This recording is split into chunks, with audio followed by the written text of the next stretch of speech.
नमस्कार कवठे महांकाळ महांकाली हाइट्स या 6 यशस्वी प्रोजेक्ट्स नंतर आता माळी बिल्डर्स अँड डेव्हलपर्स घेऊन येत आहेत तुमच्यासाठी एक नवीन आकर्षक प्रोजेक्ट महांकाली हाइट्स फेज 7 जिथे मिळणार आहेत 1 BHK आणि 2 BHK चे सुंदर हवेशीर आधुनिक फ्लॅट्स आणि तेही कवठे महांकाळच्या मध्यवर्ती ठिकाणी। या फ्लॅटचे खास वैशिष्ट्य म्हणजे प्रत्येक फेज साठी स्वतंत्र गृहनिर्माण संस्थेची नोंदणी व स्वतंत्र 7/12 आहे। हा पूर्ण प्रोजेक्ट महारेरा कायद्याअंतर्गत आहे।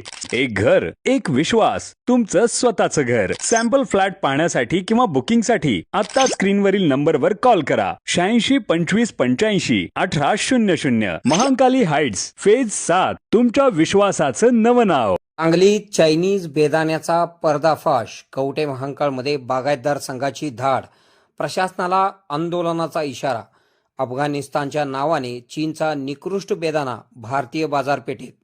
सांगली जिल्ह्यातील कवठे महांकाळ तालुक्यातील चोरोची गावात चीनमधून आयात करण्यात आलेला अत्यंत निकृष्ट दर्जाच्या बेदाणा प्रोसेसिंग युनिटवर महाराष्ट्र राज्य द्राक्ष बागायतदार संघाने धाड टाकून मोठा पर्दाफाश केला आहे।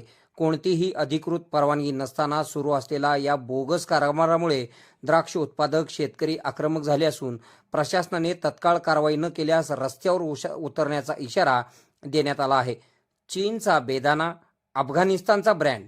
मिळालेल्या माहितीनुसार चोरोची येथील सीमेवर अजित पाटील भोसे तीर्थंकर बेदाणा प्रोसेसिंग युनिट या ठिकाणी बेकायदेशीररित्या बेदाण्यावर प्रक्रिया सुरू होती। धक्कादायक बाब म्हणजे चीनमध्ये जो बेदाणा जनावरांना खाण्यासाठीही अयोग्य मानला जातो असा निकृष्ट बेदाणा अफगाणिस्तान मार्गे भारतात आणला जात आहे। या बेदाण्याचे पॅकिंग अफगाणिस्तानच्या ट्रेडमार्क खाली करून तो भारतीय बाजारपेठात खपवला जात असल्याचे उघड झाले आहे। शेतकऱ्यांचे कंबरडे मोडले। या निकृष्ट बेदाण्यामुळे सांगली, सातारा, कोल्हापूर, नाशिक तसेच विजापूर परिसरातील उच्च दर्जाच्या भारतीय बेदाण्याचे दर कोसळले आहेत। यावर भाष्य करताना महाराष्ट्र राज्य द्राक्ष बागायतदार संघाचे प्रदेश उपाध्यक्ष मारुती चव्हाण म्हणाले की चीनचा हा निकृष्ट बेदाणा अत्यंत कमी दरात विकला जातो, ज्यामुळे आमच्या कष्टाने पिकवलेल्या दर्जेदार बेदाण्याला भाव मिळण्याचा झाला आहे। आम्ही जिल्हाधिकारी तसेच अन्न व औषध प्रशासन विभागाकडे वारंवार तक्रारी केल्या, परंतु केवळ जुजबी कारवाई केली जाते। ठोस पावले न उचलल्यामुळे सर्वसामान्य नागरिकांच्या आरोग्याशी खेळ सुरू असल्याचा सनसनीत आरोप चव्हाण यांनी केला आहे। सांगली विभाग अध्यक्ष दत्ताजीराव पाटील यांनी अधिक माहिती देताना सांगितले की या बेदाण्याला कसलीही चव नसून तो भेसळयुक्त आहे। अशा बेदाण्यामुळे एखादी कुटुंब उद्ध्वस्त होऊ शकते। ज्या भागात बेदाणा तयार होतो नेमका त्याच ठिकाणी हा आयात केलेला माल आणून व्यापाऱ्यांमार्फत विकला जातो। हा बेदाणा देशात येतोच कसा याची सखोल चौकशी झाली पाहिजे, अन्यथा शेतकरी रस्त्यावर उतरून तीव्र संघर्ष करतील असा इशारा दिलेला आहे।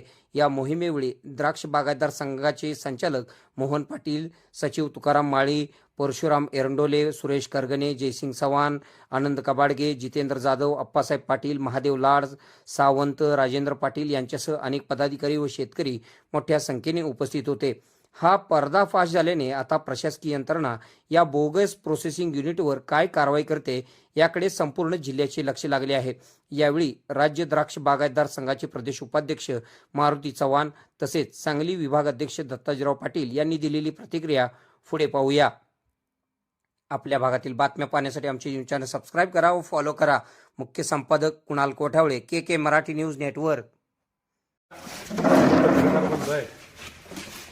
की आम्ही आता चोरोची गावात आज दिनांक 11/5/2026 वार सोमवार या दिवशी आम्हाला समजल्याप्रमाणे की अफगाणिस्तानचा बेदाणा आयात करणारी पार्टी होती देव इम्पेक्स आणि त्या पार्टीनं इकडे सांगली जिल्ह्यात गेल्या वेळेला पण आम्ही बेदाण्याचं आम्ही द्राक्ष संघाच्या पदाधिकाऱ्यांनी त्याचा पर्दाफाश केला होता। परंतु आता सुद्धा हा बेदाणा अफगाणिस्तानच्या बॉक्समधनं अफगाणिस्तानच्या बिलावर आला असणार आहे, परंतु हा बेदाणा पूर्णतः हा चीनचा बेदाणा आहे। आयात कर चुकवून हा बेदाणा अफगाणिस्तानच्या बिलावर आणलेला आहे। त्यामुळं ज्या कोणी देव इम्पेक्स नावाची पार्टी तिथे दिसते त्या पार्टीची फूड आणि ड्रग्ज आणि Kavathe Mahankal police station Sangli food आणि ड्रग्ज या विभागाने चौकशी करावी। ही इथं अजित पाटील यांच्या वॉशिंग सेंटरला इथं रॅकवर आलेला हा बेदाणा चोरोची आणि फूड आणि ड्रग्स अधिकाऱ्यांना बी आमची विनंती राहील की तुम्ही हा बेदाना पूर्णतः चौकशी करून जेव्हा कुणी सांगलीत आणलेला आहे आणि तो जो इम्पेक्सवाला कोण आहे त्यांच्यावर हा आमच्या तक्रारी अर्जाप्रमाणे कवठेमंकाळच्या पोलीस स्टेशनला दिलेल्या तक्रारी अर्जाप्रमाणे त्याची चौकशी करून संबंधितावर कारवाई करावी, त्यांची बँकेची अकाउंट चेक करावी आणि हा बेदाना जो आणला गेलाय हा बेदाना खरंच ह्या भागात आणायची काय आवश्यकता होती आणि रिपॅकिंग करून हा इंडियाच्या बॉक्समध्ये भरला जातो वॉशिंग करून आणि त्याला वेगवेगळे कलर मारून इंडियन बेदाना म्हणून विकला जातो. उद्या सामान्य माणसाच्या आरोग्याला धोका झाला तर ह्याची जबाबदारी पूर्णतः इम्पोर्ट करणाऱ्या त्या इम्पोर्टरची राहील. आणि माझी विनंती आहे की सांगली, तासगाव, पंढरपूर आणि सोलापूर इथं सौद्याला हा बेदाना कुठल्याही परिस्थितीत संबंधित मार्केट कमिटीने घेऊ नये, पूर्णतः शहानिशा करावी. अन्यथा जो कोण व्यापारी किंवा कोण आडतदार इथं सौद्याला लावेल त्याचं लायसन रद्द करावं मार्केट कमिटीने विक्रीचं खरेदीचं, अशी आमची सर्व द्राक्ष बागायतदारांच्या वतीने विनंती आहे. आता आम्ही इथं ही एवढा एक कंटेनर जवळजवळ बेदाना आहे आयात केलेला आणि हा सगळा बेदाना चायनाचा आहे. 105% त्यांनी ड्युटी बुडवून आणलेला आहे. त्यामुळे संबंधितावर इथून ह्यांच्याकडं कुठला आला म्हणजे ह्या चोरूची म्हणजे ह्या वॉशिंग सेंटरवर कुठल्या ह्याच्याकडून बेदाना आला, त्यांच्याकडून तो पुढचा पण त्याची सायकल आहे ह्याची चौकशी कवठेमंकाळ पोलीस स्टेशन आणि संबंधित फूड आणि ड्रग्ज सांगली विभाग यांनी करायचे आहे. असा आम्ही तक्रारी अर्ज पण तिथे देऊन आलेलो आहे. फक्त ते लोक उपस्थित नसल्यामुळं आम्ही इथं शहानिशा करायला आलो, खरं आहे का खोटं आहे ह्याची पूर्णतः चौकशी करावी. आणि मला तर वाटतंय की कदाचित कुणीसुद्धा तसं सहकार्य करायला नाही पाहिजे होतं वॉशिंगचं. जे आज ह्या वॉशिंग सेंटर आहे हे अगदी अजित पाटील म्हणून बागायतदार आहे, शेतकऱ्यांची मुलं आहेत. जर आपण शेतकऱ्यांच्या मुलांनीच जर असा परदेशी बेदाण्याला जर इथं वॉशिंग करून जर मदत करायला लागलो तर आपण शेतकऱ्याशीच कुठंतरी प्रतारणा करतोय असं वाटतंय. त्यामुळे सगळ्याच लोकांनी कुणी सुद्धा ह्या बेदाण्याला वॉशिंग करायला कुणी सहकार्य करू नका, अन्यथा पुन्हा मग आम्हाला आमच्या पद्धतीनं आंदोलन लोकशाहीच्या मार्गाने करावं लागेल. ह्या गोष्टीची सुद्धा संबंधित सहकार्य करणाऱ्या लोकांनी दखल घ्यावी अशी मी मीडिया पुढं विनंती द्राक्ष बागायतदार संघाच्या वतीनं आम्ही सगळे पदाधिकारी इथं आलेलो आहे विनंती करत आहे. तरी आपण सर्वांनी ह्या गोष्टीची प्रशासनानं दखल घ्यावी. मागल्या वेळेला आम्ही ज्या वेळेला तक्रार दाखल केली सगळं ही केलं त्यावेळेला विधानसभेत तारांकित प्रश्न झाले, विधान परिषदेत तारांकित प्रश्न झाले, परंतु इथल्या प्रशासनानं इथं बेदाना आला नाही म्हणून सांगितलं. परंतु आज हा बेदाना इथं आहे, अजून भरपूर कुठेतरी स्टोरेज वगैरे असणार आहे. नाही म्हणले एवढा बेदाना आम्ही दाखवून नाही म्हणले, म्हणून आता प्रशासनानं हा बेदाना तुम्ही मीडियावाल्यांनी ही इतका बेदाना हित आहे म्हणजे हा बेदाना कुठेतरी एक थोडाच असेल, अजून स्टोरेजमध्ये सुद्धा कुठं कुठं असणार आहे. ती हिथून तुम्ही चौकशीचं मूळ काढून त्याचा धागा दोरा काढून किती बेदाना हित हो बेकायदेशीर बेदाना आलाय ह्याची पूर्णतः प्रशासनानं चौकशी करावी अशी मी सर्व द्राक्ष बागायतदारांच्या वतीनं पोलीस प्रशासन आणि अन्न व फूड ड्रग्ज या प्रशासनाला आणि जिल्ह्याचे कलेक्टर साहेब, SP साहेबांना विनंती करतो मीडियाच्या माध्यमातून आणि जास्तीत जास्त लवकर ह्याचा छडा लावा. हा बेदाना किचकिचित आहे, निकृष्ट दर्जाचा आहे. हा बेदाना पूर्णतः इराण किंवा चीनचा आहे आणि हा अफगाणिस्तानच्या बिलावर दुबई मार्गे भारतात आणलाय. कारण अफगाणिस्तानला आयात कर नाही म्हणून चीन आणि इराणचा बेदाना इथं बिगर आयात करायचा. साधारणपणे हा बेदाना $1 ते $1.25 खरेदी आहे म्हणजे 100-125 रुपयाची आणि टोटल इथं वाहतूक करून ही सगळा $200 किंवा $180 पर्यंत आला असावा. कारण ह्याचा आयात कर चीनला 105% आहे. फक्त इतर सगळ्या देशांना 105% आयात कर. आम्ही 100 रुपयाची वस्तू $200 त्याला आयात कर लावल्यामुळे होती.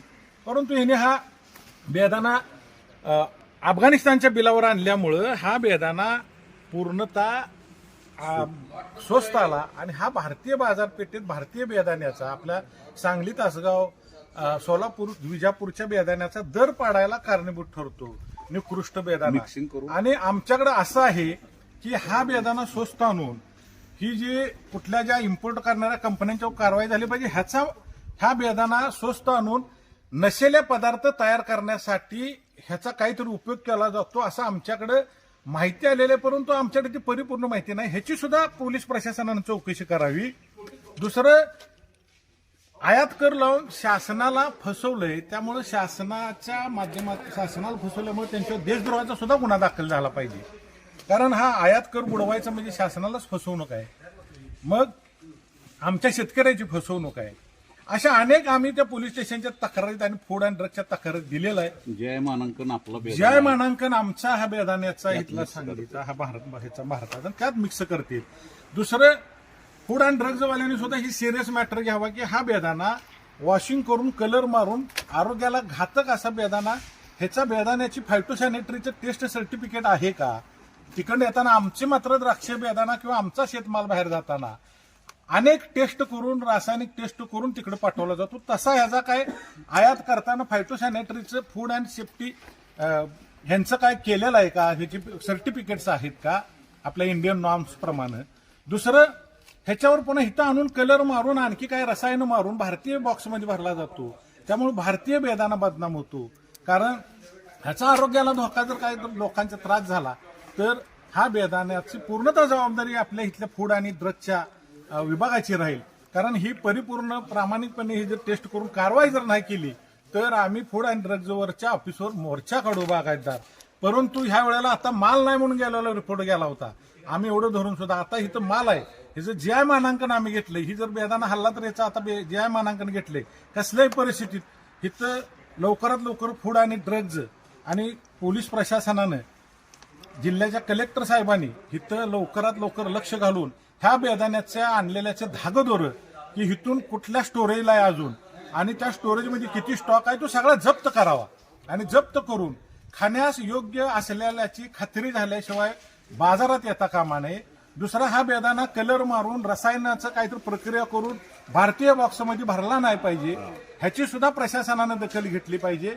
तुम्ही आणलाय ना तर तुमचं तुम्ही त्या देशाच्या ह्याच्यावर तुम्ही ब्रँडवर विका ना, भारतीय बेदानाच्या बॉक्समध्ये का भरता. म्हणजे कुठंतरी ही काळं बेरं चाललंय. भारतीय द्राक्ष आणि बेदाना इंडस्ट्री बदनाम करायचा उद्योग चाललाय. त्यासाठी आपल्या जी लोक मदत आणि सहकार्य करतील त्यांना सुद्धा प्रशासनाने त्यांच्यावर सुद्धा कारवाई केली पाहिजे असं आमचं सर्व द्राक्ष बागायतदारांच्या वतीनं आमची विनंती आहे. आणि ह्यात जर कुठं कसूर केला तर आम्हाला नेहमी, आम्ही चळवळीतली माणसं, आम्ही रस्त्यावर उतरून नक्कीच मोर्चे काढू लोकशाही मार्गाने. आणि आमच्या लोकप्रतिनिधी सुद्धा आमची विनंती आहे की आम्हाला सतत रस्त्यावर उतरायला लावणं हे तुम्ही सुद्धा विधानसभा असेल, विधान परिषद असेल, लोकसभेत असेल, आवाज उठवला पाहिजे आणि ह्याच्यावर कारवाई झाली पाहिजे. अन्यथा मग आम्हीचे सगळे द्राक्ष बागायतदार लोकप्रतिनिधींच्यावर ह्या आम्हाला पक्षाचं काही देणं घेणं नाही, सगळ्या पक्षांच्या लोकप्रतिनिधींवर पुन्हा मग आम्ही ही सगळे द्राक्ष बागायतदार भविष्य काळात मग आम्हाला त्याचा विचार करायला लागेल लोकप्रतिनिधींचा, ह्याची पण पूर्ण दखल घ्यावी. त्यामुळे जिल्ह्यातल्या, सोलापूर जिल्ह्यातल्या, विजापूर जिल्ह्यातल्या, सांगली जिल्ह्यातल्या, आपल्या महाराष्ट्रातल्या सगळ्या लोकप्रतिनिधींनी ह्याच्यावर लक्ष देऊन काम करावं. अन्यथा आम्हाला पण त्याच्यावर मग विचार करावा लागेल.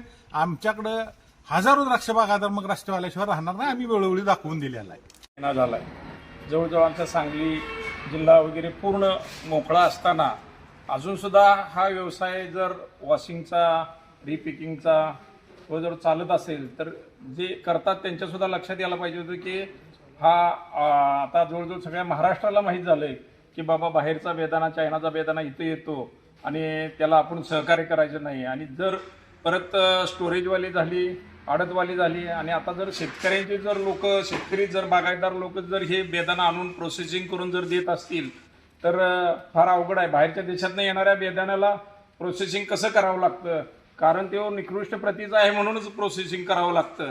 तर याच्या अगोदर पण आम्ही 2 वेळा 3 वेळा ह्या गोष्टीवर बऱ्याच वेळा फोकस केला, बऱ्याच वेळा आडतांची लायसन्स रद्द केली, तरीसुद्धा मोर्चे काढले, तरीसुद्धा जर हे वारंवार घडत असेल तर ह्या प्रशासनाने ह्याच्याकडे जाणून बुजून दुर्लक्ष करतंय. आणि प्रशासनाचं असं जर डोळे उघडायचे असतील तर परत आम्हाला रस्त्यावर उतरायची वेळ येणार आहे.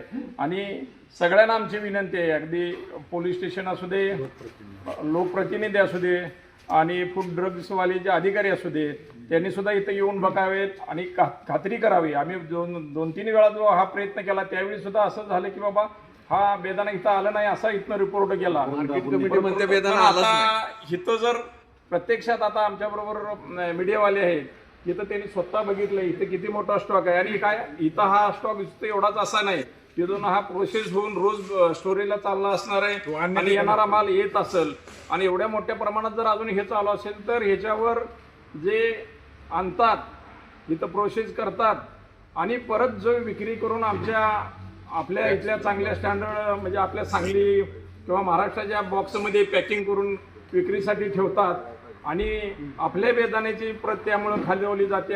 आपण बदनाम व्हायला लागलो चांगला बेदाणा तयार करून सुद्धा. आणि जर यावर नाही मार्ग काढला प्रशासनानं तर प्रशासनाच्या विरोधात आम्हाला परत द्राक्ष बागायतदार संघाला किंवा सर्व द्राक्ष शेतकऱ्यांना रस्त्यावर उतरून त्यांचे डोळे उघडावे लागतात.